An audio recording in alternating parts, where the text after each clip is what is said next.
പ്രലോഭനങ്ങളെ ദൃഢമായും സ്ഥിരമായും എതിർക്കേണ്ടതാണ്. വിജയപ്രാപ്തിക്ക് ദൈവത്തിൽ നാം അഭയം തേടണം. പ്രലോഭനത്തിൻ്റെ സമ്മർദ്ദം ലഘുവായിരിക്കുകയില്ല. നമ്മുടെ കഷ്ടതകൾ അങ്ങനെ ആകയാൽ പരാജയപ്പെടാതിരിക്കുക. അവിടുത്തെ കൃപാവരം പ്രതീക്ഷിക്കുക. നമുക്ക് പ്രാർത്ഥിക്കാം.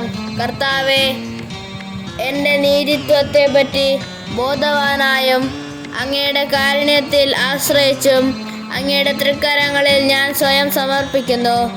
അങ്ങയുടെ കാരുണ്യത്തിൽ പ്രത്യാശിക്കുന്നു. അങ്ങേക്ക് അനിഷ്ടമായവ ഉപേക്ഷിക്കുന്നു. അങ്ങയുടെ തിരുവിഷ്ടം നിറവേറ്റാൻ മാത്രം ഞാൻ ആഗ്രഹിക്കുന്നു.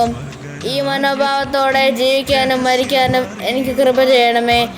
ആമേൻ. ഒരു കൽഭരണിയാമെന്നിലുള്ള പാപജലം പുതുവിഞ്ഞാക്കണേ.